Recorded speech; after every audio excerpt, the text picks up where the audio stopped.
what treatment option we are having for psoriasis. Although there are no treatment options offering a complete cure, but a number of options exist for providing symptomatic relief, inducing as well as prolonging remission in psoriasis.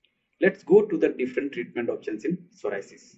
Here we have three different treatment options. Number one, we can use topical therapy like using creams. Number two, phototherapy. Number three, we can go for systemic therapy. The treatment option we decide on the basis of the body surface area involved in psoriasis. See, if a patient has localized psoriasis which is less than 10% of the body surface area getting involved, then we go for topical therapy. 10 to 30% of body surface area involved, then we go for phototherapy, and more than 30% of body surface area getting involved, then we go for systemic therapy. Let's discuss topical therapy, means using of creams. Now, the intention of giving topical therapy to a patient is to achieve some particular objectives. We know that a patient of psoriasis will have multiple plaques with scaling. The scales become very prominent. We want to reduce the scaling. Here we will use emollients, or cosmetically what we call as moisturizers. Now, emollients and keratolytics are useful form of treatment, either alone or as adjuvant to other topical medication. Help in loosening the adherent hyperkeratotic psoriatic scales and facilitate the penetration of other drugs. Emollients are greasy substances that hydrate the stratum corneum by forming a layer over the skin, thereby preventing transepidermal water loss and retaining moisture. Commonly used agents include liquid paraffin, white soft paraffin. Their important effects include reduction in dryness, relief in itching, reduced scaling, and fissuring. The principle of applying them immediately after soaking or bathing and also between treatment periods as frequently as required helps in avoiding dryness. Second thing what we want to achieve here is we want to reduce the inflammation which is happening there. So we give anti-inflammatory drugs. The drug that we use topically is topical steroids. So please remember, in psoriasis we can use topical steroids, not systemic steroids. Topical steroids used in treatment of mild to moderate psoriasis. Mechanism of their action in psoriasis is dependent on their anti-inflammatory, anti-proliferative, immunosuppressive and vasoconstrictive effects. Advantage of using topical steroids are relatively rapid acting, excellent tolerability, ease of use, and cost-benefit ratio, being less expensive than many alternative therapies, suitable for face, flexures, genitals, easy to apply, cosmetically acceptable, and non-irritant. And disadvantage of using topical steroids are tachyphylaxis, rebound flare, HP axis suppression, skin atrophy, pigmentary changes, and telangiectasia. Now, intralesional steroids for nail psoriasis and resistant chronic plaque can be used in combination with other agents. Remember, in the pathogenesis of psoriasis, we discussed about the epidermal hyperproliferation. So, when there is epidermal hyperproliferation, there is lot of DNA synthesis happening. We want to block this DNA synthesis. So, two important drugs which can inhibit DNA synthesis are number one, coal tar. Number two is diethernol. If we talk about number one, coal tar, this is time-tested therapy, useful in combination with UV. Advantage is tar is quite effective and long-term remissions. Disadvantages are not suitable for face and flexures, messy, odorous, risk of folliculitis, irritant dermatitis, and photosensitivity, and also skin pigmentation. Number two, if we talk about diethernol, the advantage is effective therapy, short contact therapy, and disadvantages are irritant dermatitis, allergic dermatitis, staining of clothes and skin. There is impaired keratinization in psoriasis. So for this impaired keratinization, we can use vitamin analog. For example, to normalize the keratinization, we can use vitamin A analog. We can use here retinoids. The topical retinoids that we can use here is tazarotene, and this tazarotene is quite effective and available in once daily application. No evidence of accumulation in any tissue. Disadvantage are tazarotene is contraindicated in pregnancy because it is a category X drug and mild irritation is there. We can also use vitamin D analog. The vitamin D analog that we use in patient of psoriasis is calcipotriol. Advantage is it is non-messy, non-staining, and disadvantage is it is irritant, risk of hypercalcemia and hypercalciuria, and have to avoid to use with salicylic acid, but can be used with steroids.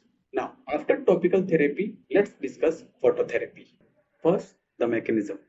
So, how exactly phototherapy works in psoriasis?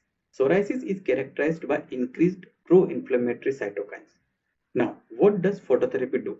It increases the anti-inflammatory cytokines like interleukin 10 and interleukin 13 to balance the pro-inflammatory cytokines. Here we use narrowband UVB. Narrowband UVB means 311 plus minus 2 nanometer. The narrowband UVB is superior to conventional broadband UVB, that is 300 to 320 nanometer, with longer remissions, lower incidence of burning, and perhaps less carcinogenicity.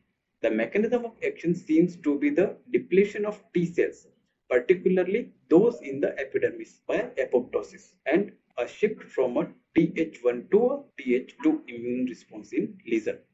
Another modality which we can use is called as PUVA therapy, PUVA therapy. Here P stands for psoralen. UVA is ultraviolet irradiation, which is at 320 to 400 nanometers. Why should we give psoralen first? This psoralen, it is a photosensitizer. It means for UVA to enter the skin better, we need a photosensitizer. When you give a psoralen and then you give UV radiation, the penetration of UVA into the skin lesion becomes better and the patient has better improvement.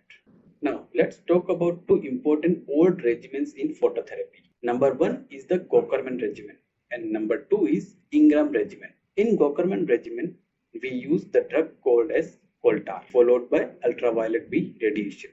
Now, Coltar, we have already discussed about it. It inhibits the DNA synthesis. Now, what is Ingram regimen? In Ingram regimens, we use Coltar followed by ultraviolet radiation and then diethernol.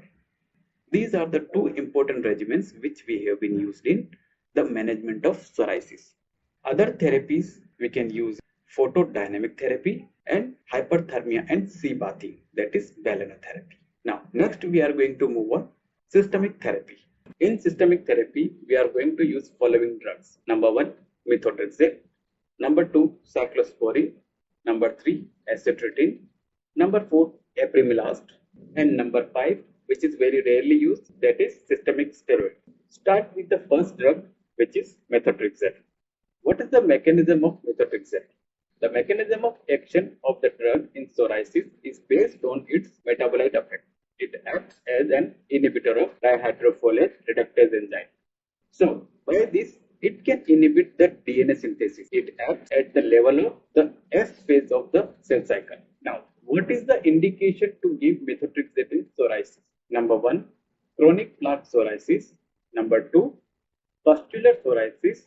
Number three, erythrodermic psoriasis. If we talk about side effects, so whenever we give methotrexate once a week. Suppose you give it daily, what can happen? The patient may go into severe bone marrow suppression.